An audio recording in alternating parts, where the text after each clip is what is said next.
Rommel's tanks didn't lose Alamein. A pencil did. Every morning, in a hot little Luftwaffe hut behind the front, a photo analyst circled the same neat rows of trucks on an aerial photograph and wrote 2 words his general loved to see. More trucks. Not ready. On the wall behind him, a pencil line crept forward across a map. A fake fuel pipeline, 2 days from finished. When that line reached the red X, the British could attack. Today, it was still 2 squares short, so the hut relaxed. The battle couldn't start yet. What nobody in that room knew was brutal and simple. The pipeline was scrap metal. The trucks were 700 tanks wearing painted wood, and tonight those trucks were going to tear their costumes off and hit exactly where that pencil had just told the German army it was safe. Out in the desert before dawn, Private Fenton crouches beside something that looks like a tank but isn't supposed to look like a tank. His hands are oil-stained from a week spent fixing a clutch. He tastes grit between his teeth as wind yanks at a piece of rough khaki cloth the size of a sail. "Up!" his loader shouts. They heave, and the cover swings open like a book. The hinges bite. Knuckles get scraped. Behind them, Captain Stephen Sykes, an artist who's now a camouflage officer, counts out loud. 2 minutes, lads. 2. There's a sound growing, an engine note in the air. Fenton can't see the plane yet, but his body knows. He dives for the tie-down rope. The cloth flaps and snaps. The rope burns his palm as it cinches tight. The truck looks like a truck now, at least to a camera lens. He flattens himself beside a track as the sound passes over. It fades. Sykes' voice comes again. "Good. Again. You've got to beat dawn." Back in the hut, the interpreter looks at the next print. His pencil circles the same neat rows. More trucks. The pipeline on the chart gets another square shaded in. Not ready yet.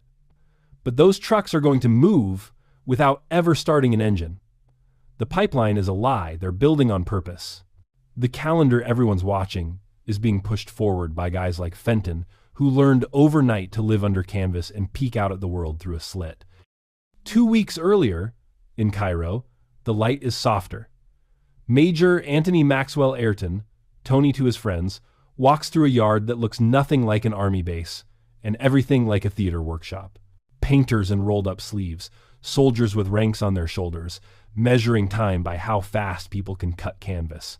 Brian Robb checks a drawing against a frame and nods to the carpenter to drill the next holes. Another artist, quick with a pencil, moves between workstations, keeping things moving. They're building Sunshield's 2-piece covers that fold like a clamshell over a tank. Once tied down, they look like the flat roof of a British truck. Each half is a 2-person job. 2 guys can lift it, 2 can swing it into place. They're making around 700 kits, then more. Enough to turn a whole battlefield into a truck lot in one night. Enough to make neat rows for a camera that's just looking for a pattern, not a trick. Ayrton runs his thumb along a hinge, checks how it catches, and asks Rob to widen the slot just a little. "They need to swing fast," he says. The desert doesn't forgive slow work. The first heavy version broke in a gust. The new frames are lighter and simpler. They're forgiving when a man's exhausted or a gust hits at the wrong moment. 3 big problems need solving. First, simplify the hardware so a tired crew member can work it with numb fingers at 4 in the morning. Second, make all the sizes the same so covers can fit different tanks with just a strap adjustment. Third, and this is the tricky one, teach drivers to see through a finger-wide slit and not panic. Sykes handles that last part with his voice. Again, faster. If you can't do it here, you can't do it at Martello. Martello is the quiet assembly area up north. Down south, the fake pipeline, nicknamed Diamond, starts small and grows about 5 miles a day when the weather's good. Each day, another fake pump house appears, then a few more drums and some straw men who look busy enough to fool a camera. If the pipeline looks 3 days from finished, then the attack is 3 days away. That's the bet. That's the trick. Real fuel is going somewhere else. Real tanks are learning to wear cloth. Ayrton signs off on a batch and sends a truck west. He turns to Rob for the next drawing. Sykes shows up with a driver and a loader, both young, both looking like they've just been told a joke they don't understand yet. He sets a timer. Lift, swing, pin, tie. Again. By midweek, they've got 400 kits, marked and stacked. By the end of the week, it's more than 700. But Ayrton wants more. He wants enough to cover every tank at Martello that needs covering, plus spares for when the desert tears one up. Rob marks every crate with big, clear numbers because in half-light a 2 looks like a 3. He and Ayrton argue for about 30 seconds over paint color. Rob says, "Khaki keeps heat down." Ayrton says, "Khaki disappears in photos. They pick the cloth that hides best at noon because photos happen at noon. 2 minutes to fit. That's the target. In a yard, that's something you earn. Sykes won't let crews touch a real tank until they can fit a Sunshield in under 2 minutes, take it off in 1, and drive 20 yards under it without hitting a post. He lines up 2 teams and makes it a race. A corporal named Fraser, thick forearms, gravel voice, yells when his loader fumbles the pin. Again. They make it in 2 minutes and 6 seconds, then 1:54, then 1:49. Fraser grins, teeth white in his dusty face. Good. Now do it blindfolded, Sykes says. He doesn't really mean it. Not quite. But he's going to make them close the slit and drive by shouted directions anyway, because that's what it'll feel like in a wind that makes canvas flap like a flag. Each Sunshield half has a light wooden frame with metal tubing around the edges. 2 hinges per side bolt onto braced brackets on the tank hull. A simple latch catches at the top when the halves meet, and a webbing strap pins it closed. The top surface is flat with a fake cab edge and fake cargo bump. From above, the shadows look like a lorry's. The inside is matte and dark, so if the slit opens, no bright reflection gives it away. Drivers look through a narrow slit at cab height, which really means squinting through heat and dust while sitting nose to gun in a metal box. If the hinge binds, you kick it. If the latch sticks, you swear. A rifle sling works as backup when the strap breaks. None of this is pretty. But all of it is the difference between more trucks and why are those trucks moving without starting. By the time the first convoy of kits reaches Martello, Ayrton looks 10 years older and hangs his cap on a nail without even looking. Sykes drinks water like he's learned to love it. Rob's hand cramps from drawing the same joint 100 times. They're carpenters with ranks, trying to beat someone else's deadline. 2 minutes, Sykes says again, because repetition gets into your body. Faster if the wind kicks up. The words that stick, more trucks, from an interpreter who's never touched canvas. 2 minutes from a guy who's tied more knots this week than in all the years before. Over 700 from a clerk who knows the only reason to count is because the number matters. A runner arrives from Martello with a short note on a folded slip. First lot in place. Practice tonight. Ayrton reads it and nods once. The workshop war is heading to the desert floor. Night of October, 21st to 22nd, Martello. The dark out here at Martello tastes like metal and dust. It sounds like canvas flapping, sand skittering across steel. The crews are ready, covers propped open like wings. Sykes checks his watch, then gives the word, go. Fraser's team moves first. The loader plants himself, heaves the left half forward, and the cover drops soft. Fraser pins the latch, fingers quick. Right, he says. They swing the other half, pull a strap tight, and he pats the cloth like a horse. Drive, he calls. The driver leans in, nudges the throttle, and the tank crawls out. Somewhere else, another crew hits trouble. Their right hinge jams. The loader nearly swears but catches himself. Do they stop? Do they reset and lose a minute? Or do they force it and risk cracking the frame, risk a tear that'll show up on camera? The corporal decides. Reset. They pull it apart, breathe, swing again. This time it holds. They're 2 minutes behind now. Sykes walks past without a word. Dummy lorries rumble toward the back, while real tanks slide forward under cloth. You need hundreds of dummies to make it look like nothing's moved. That's what keeps the photo interpreters happy. Teams bolt frames onto old chassis, throw canvas over them, pin everything neat. They brush out wheel ruts, keep lamps low. A photo at midday will show more than anyone on the ground can see. So they space these lines carefully. Regular, boring, exactly what an interpreter expects when he's looking for trucks. A kilometer east, wind hears a cover wide open. Fenton and his loader drop to their knees, hands scrambling for that loose edge. Rope burns Fenton's palm as he hauls it tight, and the loader keeps tying until the cloth lies flat. Good, Sykes says quietly. Move. One tear might show on a photograph if the light's bad and someone's actually looking for it, but tonight, everyone's just looking for trucks. Ayrton walks these cages of light like a foreman, checking molten steel, looking at everything but touching nothing. He stops a team that's parked their lorry park too neat and military. He drags one frame 4 inches out of line himself. There, he says. Real drivers never park square. Fenton watches him do it and understands something he's been missing. The trick isn't to look perfect. It's to look like a mess that makes sense. Just before midnight, a motorcycle rider comes up from the south with a dusty note. Cornish's pipeline crews have finished another 5 miles. 1 pump house is dressed. 2 more are ready for morning. The fake pipeline moves about 5 miles a day when the ground cooperates, but sometimes they leave a section half done on purpose. That way, tomorrow's photo shows progress, not miracle. They're not feeding a machine. They're feeding an expectation. The usable dark runs just under 12 hours. The swap takes 7 of them. The last 2 are margin, and you can feel the men moving faster at 3 in the morning because that margin's shrinking. A plane could come any second now, and you'd hear it. Hold your breath and count. But none does. Around 4, Sykes puts his hand on Fraser's shoulder and leans close. "You've bought us a day," he says. Fraser exhales. Right now, he just knows he'll sleep when the sun's high and dream of rope sliding through his hands. When dawn comes, it's fast and flat, and everything turns the color of old paper. From above, a camera clicks. Martello looks boring. Rows of lorries don't move. The spacing's the same as yesterday except for one small shift. The pipeline south looks unfinished. 2 lines get written in the enemy hut this morning. 1, pipeline still incomplete. The other, more trucks. Professional lines from competent men who are careful and dead wrong because the British put the right shadows in the right places on the right day. Why don't the dummies give themselves away? The crews learn to drive on prepared lanes, keep dust low at night, park so morning shadows fall exactly where the camera expects them. Soft sand gets tamped where new vehicles sit, so fresh tire tracks don't scream, "We just moved 100 vehicles." They run a small roller along the lanes to make those faint bands you see in any real depot. Empty fuel tins and ropes scatter around the edges because a real park looks messy. It's not a perfect illusion. It only needs to be close enough on the day someone glances. Reset. One word under pressure you'll hear forever. "You've bought us a day," Sykes said. That's the victory of this night.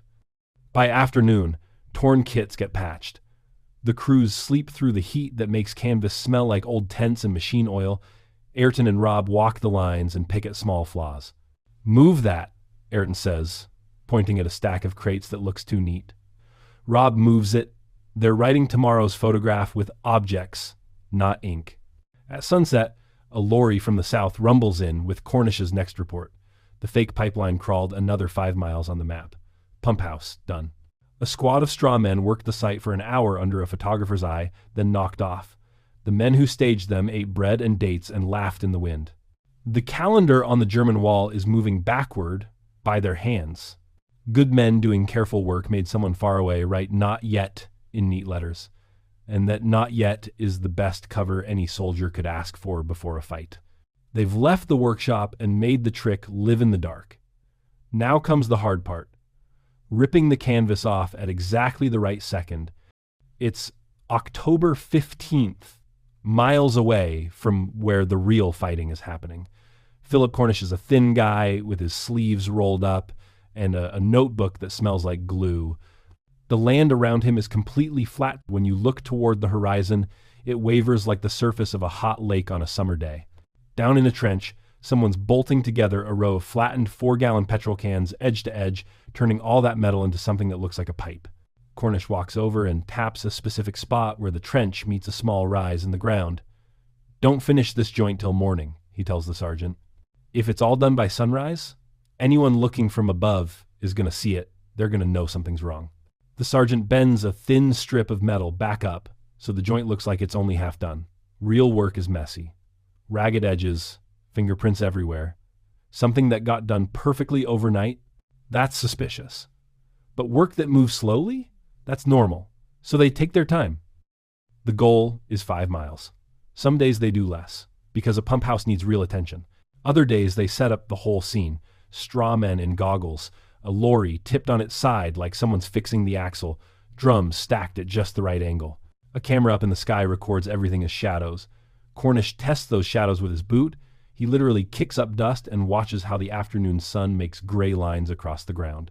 When he spots something wrong with the pipe frame, he tells a private, "Move that." The private rotates it 4 degrees. The shadow looks right now. The real trick isn't about the objects. It's about the rhythm. The aerial analysts, the people looking at these photos, are trained to compare yesterday's pictures to today's pictures. They lay 2 prints side by side and look for anything that's changed. Cornish and his crews give them changes, but not too many. A new pump house every few days, a water tank added after that, a track line brushed smooth with a broom. They make wheel marks that pass too close to a trench, because that's what you'd expect from exhausted, careless laborers. Real progress has weight. If this pipeline starts on September 26th and moves 5 miles a day, you can put a date on a calendar and say that's when it'll be ready. An analyst sits down and tells his commander that the British can't attack before the pipe is finished. Cornish knows exactly what his job is. Move that date forward 1 day at a time. A problem pops up just as the sun starts going down. A lorry left too much rubber on a turn. From above, that dark curve in the dust is going to show up dark on the photograph. If the plane comes early tomorrow, that's a disaster. Cornish stares at it for a moment. "We stop now," he says. "Get the roller." Everything stops. Men squat down and drink water while the roller shows up. It presses that mark into something softer, something that looks like it's been driven over dozens of times by tired drivers. Only when the light gets low enough that new marks won't show up on film do they start working again. Analysts look for 3 things: size, shape, and shadow. A pipe on a trestle makes a thin line. A trench makes a thicker one. A pump house makes a box. If you know where the sun's going to be when the photo gets taken, you can arrange your objects so their shadows look right. Too short, and the shadow's wrong. Too long, and it looks like late afternoon. Cornish's notebook is full of little triangles marked with different sun angles. A private who spent the day hammering bolts says, "Make it look slow, like he's telling his own hands what to do." A sergeant who knows how close the front really is just from listening at night says, "Not yet." He means not yet for the attack. He means that tomorrow morning a photograph's going to arrive at some hut, and someone's going to circle their small operation and write those same 2 words. Nobody down south is joking about this. They're tired, a little proud, and a little superstitious. The satisfaction comes from knowing that boredom is actually their best weapon. If the enemy gets bored looking at these pictures, if he stops paying attention to Martello, then the whole thing works. By October 22nd, the line on the German map is still 2 squares short of being ready. Cornish closes his notebook with a soft click. Tomorrow night, the covers come off. The slow lie has worked. The deception's running on its own now, strong enough to pull someone else's whole calendar forward day by day. The next stage is coming, and it's going to be sudden and loud. The night of October 23rd. It's dark in the desert when it starts. The horizon is nothing but black sky and stars. Then the guns go off. Nearly 900 artillery pieces fire at once. The ground kicks back under your feet. The air gets thick. You can barely breathe it. Everything goes loud and flat. Words don't matter anymore. Fraser's driver jumps. Everyone does. But they've trained for this. Your body just takes over and does what it's been drilled to do. Sykes yells, "Go!" And suddenly, hands are moving everywhere. The canvas covers come off in seconds. Left side, right side, straps snapping free. What usually takes 2 full minutes takes them 12 seconds. Fenton feels the blast wave smash into his chest. He tastes gunpowder and dust and metal. He wants to laugh and can't help himself. Through the gap in the truck, the world suddenly has sharp edges. He pushes the throttle and the lorry that's been sitting still for 2 days takes off like it's been let off a chain. All around the flat, more covers fly off. A whole line of trucks open up. But the enemy, looking from the south, didn't expect this. They swing their guns around and shout coordinates. They're off, though. By minutes, by degrees. Because they weren't ready to look north yet. In seconds, dozens of vehicles launch from the park, then scores. The plan on paper becomes dust and movement and noise. Ayrton drives along the edge in a Jeep, watching everything. A cover that didn't come off clean. He kicks it. A strap caught on something. He cuts it. He makes sure nothing goes wrong. Enemy shells come back at them. They throw up smoke. An anti-tank gun cracks. White light cuts through the dust. One round comes close to Fraser's truck and throws dirt into the turret. He blinks it out and keeps going. The crew's trained for exactly this. They learned to plant their feet and pull with the blast, not against it. They learned to dump the covers to the side so the tracks don't run them over. They practiced freeing a cot strap with one kick. The day before, they memorized the way out of the park. Left turn, right turn, left turn.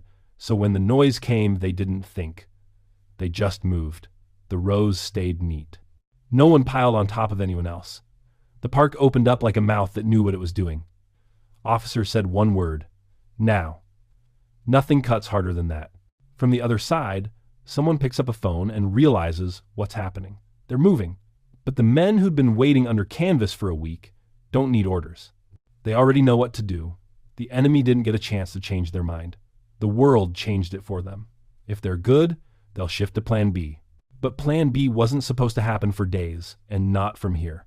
You can see the shock on a commander's face when he realizes he can't pull the calendar forward no matter how hard he tries. They just got beaten by trucks and nerve. Now these lorries are acting like tanks in broad daylight. The whole schedule just fell apart. If this is what happens in the North today, what happens tonight when the real fighting starts? It's November 4th. Captain Alan Singer is riding into a place called Tel El Mamsra. The closer he gets, the worse the air smells. Burnt rubber, sharp and dirty, the kind that sticks in your throat. Fuel fumes bite at his skin, especially where he's got a cut on his hand. The ground's still shaking from the explosions, but they're getting quieter now. All he can hear inside his helmet is his own breathing and the sound of battle echoing around him. Singer's troop, along with other units, has pushed the enemy out of positions they were absolutely certain they could hold. The canvas decoys helped, sure, but this win came down to men and machines. The decoys just opened the door. Then Singer spots a figure standing near a pile of destroyed tanks and equipment. These burnt-out metal hulks are just sitting there in the fading light. The man is tall and standing way too straight for someone who just got bombed. His uniform's filthy, he's not running, and he's not going for a weapon. Singer pulls up and stops, dust settling around him. One of the troopers asks, "Who's that?" The man speaks first. His English is formal, educated. "I am Von Thoma." Singer hears that name and knows exactly what it means. Not an order to fire or advance, an order to take. He climbs down from his vehicle, boots sinking into dust that's been falling all day like powder. "You are my prisoner." That's it. No ceremony, no clever words. When a general surrenders, he's basically saying the entire day just went wrong. 2 weeks ago, somebody circled more trucks on a piece of paper. Today, the commander of this whole armored army is standing in the middle of burning tanks, giving his name. Same steady voice from start to finish, calm, professional, confident the whole way through. Singer doesn't raise his weapon. He walks the last few steps on foot and takes this man prisoner with words instead of bullets. The fighting's winding down. A dead general tells you nothing. Surrender's happening either way, but in that moment it's still a choice. Singer could shoot. He's got every right to. He doesn't. He picks the ending that stops this without another shot. 12 days. From the beginning to right now. All across this area where there are so many burned out tanks, you could walk from one to the next without ever touching the ground. Even beaten, Von Thoma stands like he did his job to the very end. His men didn't fall apart because they were incompetent. They fell apart because the whole plan they believed in turned false at the worst possible moment. When surprise hits an armored force, it doesn't just move the front line, it breaks everything. Fuel trucks can't reach guns, guns can't reach tanks. When you attack from the direction they weren't expecting, the whole system collapses. Tanks burn where they should be moving. Guns can't move because the supply trucks are in the wrong place. Orders come too late because the radio networks were built around a completely different plan. Singer rides back with his prisoner, no victory shout. If he smiles about it later, it'll be back at a tent with a cup of hot coffee when somebody says that name and everyone at the table gets it. That confidence Singer had at the start, now it's got a name to go with it.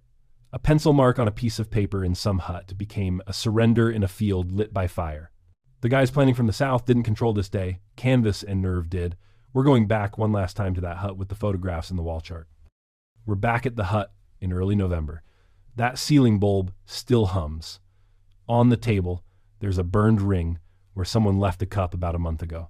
Someone traced along a pipeline on the wall chart with a pencil, then just stopped. Not at the end point where it should have ended, not at that neat little tick mark. The line stops exactly where the story stopped. Anyone looking at this could see it as just roads and numbers if they wanted to. But that's not what this paper is really about. There's a folder nearby with photographs inside, bent corner and all. It's been handled a lot. The pictures taken before the attack look like they should. Parked lorries that weren't moving, a pipeline that wasn't ready.